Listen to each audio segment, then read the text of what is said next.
उत्तराखंड के पहाड़ों की आवाज, आपकी आवाज। जय उत्तराखंड। वैष्णो माउंटेन में आपका हार्दिक स्वागत है। देख रहे पहाड़ों की खबर, सरदू क्षेत्र की खबर, आपका अपने चैनल वैष्णो माउंटेन्स। खबर देहरादून से। देहरादून में उत्तराखंड एकता मंच की बैठक हुई, जिसमें उत्तरांचल प्रेस क्लब देहरादून में बैठक रखी गई। इस बैठक के अंदर देहरादून, ऋषिकेश, पांवटा साहिब, हिमाचल प्रदेश और हरिद्वार के प्रमुख समाज सेवी एवं संगठन शामिल हुए। जैसे कि आप जानते हैं कि काफ़ी समय से यह लोग देहरादून के अंदर एक बड़ी मीटिंग करने के लिए लगातार सोशल मीडिया और जाकर लोगों को निमंत्रण दे रहे थे। यहाँ पर आज इस बैठक में 3 प्रस्ताव पारित किए गए। उत्तराखंड के पहाड़ी इलाकों में 5वीं अनुसूची एसटी स्टेटस लागू किया जाना, मूल निवास 1950 लागू हो, अंकिता भंडारी को जल्द न्याय मिले और यह मंच अब पूरे देश के अंदर कम से कम 500 बैठकें करके जन जागरण अभियान चलाएगा, जो कि पूरे सुदूर क्षेत्रों तक जाएगा। और यहाँ पर यह भी बात रखी गई कि हाईकोर्ट में पीएल दर्ज करने के लिए ट्रिब्यूनल कमेटी का भी गठन हो। इस कमेटी में देश के जाने माने सुप्रीम कोर्ट के पूर्व न्यायाधीश हों, आईएएस अधिकारी हों, पूर्व वरिष्ठ अधिकारी भारत सरकार एवं सेना के वरिष्ठ अधिकारी होंगे। 2024 में बागेश्वर में जो उत्तरायणी मकरणी का काफ़ी बड़ा मेला लगता है, उस दिन वहाँ पर समाज का मंच भी लगाने की संभावना है। और हमारा मानना है कि उत्तराखंड के अंदर सबसे बड़ी चीज़ जो है प्लान, वो रुक नहीं सकता। और उसके लिए जब तक हमारी 1962 की भूमि बंदोबस्ती और हमारे खेतों को चक में नहीं किया जाएगा, हमारे यहाँ रिवर्स प्लान होना संभव नहीं है। पहाड़ों में लोग नहीं रहेंगे, संस्कृति नहीं रहेगी, प्लान होगा। शहरों में हम केवल मंच कार्यक्रम करते ही रह जाएंगे। यहाँ से जायजा लिया हमारे सहयोगी दीपक मठानी ने। देखिए रिपोर्ट।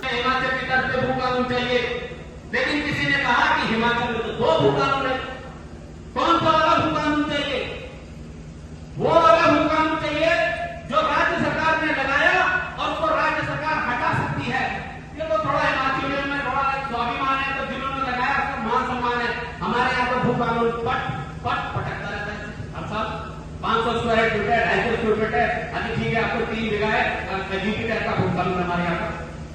यह वो भू कानून चाहिए जिस भू कानून को भारत सरकार ने लाहौल स्पीति में लगा रखा है।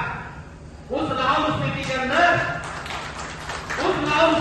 अगर ट्रेन भी गई, जब वो अटल टनल में बनी, तो जैसे अटल टनल लास्ट शिशु में आया, शिशु वाला स्टार्ट हुआ, उसके बाद कंस्ट्रक्शन का कोई काम नहीं देखोगा।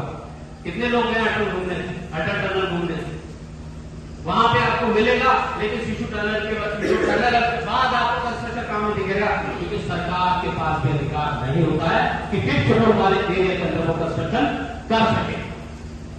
तो पहले ये मानसिकता हमें बनानी पड़ेगी, हमें कौन सा वाला कानून चाहिए। वो ये जो चंद लोग बैठ के डिसाइड कर लेते हैं, जो भारत के संविधान में लिखा है, जो 12 अनुसूची उनमें से 5वीं या 6ठी अनुसूची है, जो 5th शेड्यूल और 6th शेड्यूल के नाम पे, हमें वो वाला 5th शेड्यूल चाहिए या ये वाला जो एक पॉलिटिकल मुद्दा होगा। देहरादून के उत्तरांचल प्रेस क्लब में उत्तरांचल प्रेस क्लब में आज उत्तराखंड एकता मंच का अपनी विभिन्न मांगों को लेकर एक विचार गोष्ठी आयोजित की गई थी। तो हम अमित जी से जानना चाहेंगे, सर, आज की इस गोष्ठी का प्रयोजन और किस प्रकार से मांगे आपके? देखो, जो मांग हमने रखी वो बड़ी सिंपल सी मांग है, हमें घर वापस करना है। और घर वापसी का अंदर भारतीय संविधान में जो परिवर्तन दिया है वो है 5th शेड्यूल, यानी कि पूरे पहाड़ी क्षेत्र को शेड्यूल ट्राइब है। ये इसलिए घर वापसी की बात आती है कि 73 से ज़्यादा लोगों ने उत्तराखंड से माइग्रेट होकर, पहाड़ी क्षेत्र से माइग्रेट होकर प्लेन में आए। उनकी घर वापसी की मांग के लिए एक ही मांग हमने रखी है, 5th शेड्यूल। तो 5th शेड्यूल मांग है वो घर वापसी की मांग, ये रखा है। लेकिन उत्तराखंड में जो माइग्रेशन हो, जो पलायन हो रहा है, उसको लेकर सरकार अपने एक चिंता का विषय बनी हुई है। तो हम किस प्रकार से शेड्यूल ट्राइब्स के लिए आवेदन के लिए सरकार की ओर से सरकारों की ओर बढ़ रहे हैं।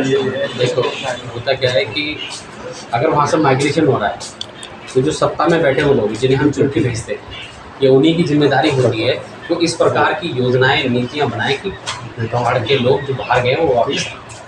अब अगर इसमें सरकार पिछले 20 सालों से विफल हो रही है, तो समाज को खड़ा होना कि किसी तरह से वो अपना अस्तित्व बचाए। नहीं तो आने वाले टाइम पर अगर आप देखो, तो मैं छोटा सा एक रिपोर्ट बताता हूँ आपको। पहाड़ का जो SC है उनको जॉब नहीं मिल, और जो प्लेन में जो रहते हैं उनको भागीदारी मिली। इसको आप ऐसे भी समझ लीजिए कि एक गांव है, उसमें स्टार्ट गांव है चक्राता का, उसमें 3 IAS ऑफिसर है, 1 ISP है, 3 IITN है, 30 लोगों को सरकारी नौकरी है, उनके हर परिवार से एक व्यक्ति है, लेकिन उनको सारा सेंट्रल गवर्नमेंट के हिसाब से कोटा मिला है, तो वो भी इसका लाभ नहीं ले पा रहे पकड़। जब स्टेट गवर्नमेंट में एसटी का लाभ ही नहीं ले पा रहे, स्टेट गवर्नमेंट में पहाड़ी लोग जब शेड्यूल कास्ट का लाभ ही नहीं ले पा रहे, तो इसका मतलब समाज को पूरा खड़ा होना पड़ेगा। तो इसीलिए एक सिंगल मांग हमने रखी है पूरे पहाड़ी क्षेत्र को शेड्यूल कास्ट। तो उत्तराखंड एकता मंच की ओर से यही मांग है कि पूरे उत्तराखंड को शेड्यूल ट्राइब्स के रूप में घोषित किया जाए, और जो पहाड़ के जो मूल निवासी हैं वो स्वास्थ्य के तौर पे या संस्था के तौर पे यहाँ के जो रिसोर्सेज हैं उनका सकारात्मक रूप से दोहन कर सकें। हमारे साथ महेश जी है, सर आपका क्या कहना है? मेरा यही कहना है कि 5th शेड्यूल लागू होना चाहिए। 10 राज्यों में है 5th शेड्यूल, और 6th शेड्यूल सिर्फ उत्तराखंड को नहीं, ना क्यों? तो आप चाहते हैं उत्तराखंड में ये लागू हो? सिर्फ 90% लोग गरीबी रेखा से नीचे रहते हैं पहाड़ों पर, 2% लोगों को मिला आरक्षण, तो फिर बाकी लोगों का रोजगार। एक एडिशनल प्रश्न मेरा ये है कि उत्तराखंड के समन्वित विकास के लिए यहाँ पर चकबंदी की मांग काफ़ी समय से उठाई जा रही है। लैंड कंसोलिडेशन जब तक नहीं होगा तब तक हम कृषि को व्यावसायिकरण नहीं बना सकते। इस मुद्दे को लेकर आपका संगठन किस प्रकार से विचारशील है? तो कृषि और वन विभाग पर सरकार ने पिछले कुछ सालों में 11 बार संशोधन किया हुआ जंगलात के ऊपर, हमारे भू कानून के ऊपर। तो गरीब लोगों को उनकी ज़मीनें, उनके जंगल नहीं मिले और वो बेरोजगार रहते हैं, रोजगार नहीं है। नवयुवक लोग कहाँ जाएंगे? जंगलों के जंगल खाली पूरे रोजगार के साधन पीछे। सर, उत्तराखंड एकता मंच कितने समय से इस प्रकार के कार्यक्रम और इस प्रकार के मांगों के लिए उत्तराखंड के हित के लिए विचारशील या कार्यरत है? देखो, हम 10 साल से 7 मुद्दों के साथ मिले हुए थे। दिल्ली सरकार के साथ 2 मुद्दे थे, एक एकेडमी बनाओ हमारे उत्तराखंडी लोग ज़्यादा रहते हैं, और एक फंड हमें दे, तो वो कर रही है दबाव, क्योंकि सिर्फ उत्तराखंडी की वजह से हुआ।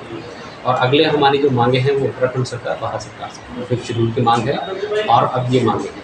तो अभी हमने दिल्ली में 43 मीटिंगें कर ली है, देहरादून को मिला के हमारी हुई 44 मीटिंगें, और अभी 500 मीटिंगों का दौर चलेगा, जन जागरण अभियान चलेगा। और इसके अलावा एक ट्राइबल समिति कमेटी बनाई गई है जो घोषित हुई है, जिसमें रिटायर्ड IAS ऑफिसर, रिटायर्ड जज, लॉयर, डिप्टी जो डायरेक्टर रिटायर्ड है एग्रीकल्चर, हॉर्टिकल्चर के लोग हैं, वो इस कमेटी का पार्ट होगा, और एक ड्राफ्ट तैयार होगा कि उत्तराखंड का रूल कैसे। हेलो सर, भाषा के स्तर पर उत्तराखंड की गढ़वाली कुमाऊनी है जो अंसारी है, उसको बताया जा रहा है कि हम जो आर्ट अनुसूची में उसको शामिल करें, उसको लेकर क्या कुछ चांसेस हैं अभी या कुछ संभावनाएं लगती हैं? देखो, एक चीज़ मैं बताता हूँ, 8वीं अनुसूची दूर की बात। पहले राज्य सरकार अपनी प्रांतीय भाषा में उसको डाले। दूसरी बात है कि 8वीं अनुसूची में वो भाषा आती है जिनकी लिपि होती है। हमारी भाषा 8वीं अनुसूची में नहीं आ सकती है। जो लोग ये बात करते हैं 8वीं अनुसूची होते हैं, वो जनता को अपनी राजनीति रोकने सीखने के लिए उनकी छाती भी चढ़ के अपनी राजनीति करना चाहते हैं। हमारी भाषा प्रांतीय द्वितीय भाषा हो सकती है, जो उत्तराखंड के स्कूल कॉलेजों में पढ़ाई जा सकती है, जहाँ उत्तराखंडी की जनसंख्या वहाँ पढ़ाई जा सकती है, ये हो सकता है। और अगर कोई गलत संविधान में जो भी लिखा है हम उसी हिसाब से लड़ेंगे। इस प्रकार उत्तराखंड एकता मंच ने आज यहाँ पर उत्तराखंड के हित के लिए इस प्रकार की विचार गोष्ठी आयोजित की। बहुत बहुत धन्यवाद। मैं दीपक आपके साथ, थैंक यू सो मच। जय उत्तराखंड, पहाड़ से जुड़ी खबरों को वॉइस ऑफ माउंटेन्स आपके लिए लगातार ला रहा है। यदि आपने हमारा चैनल अभी तक सब्सक्राइब नहीं किया तो प्लीज़ सब्सक्राइब कीजिए, घंटी बजाइए, शेयर कीजिए, कमेंट्स कीजिए और लाइक जरूर कीजिए। देखते रहिए वॉइस ऑफ माउंटेन्स।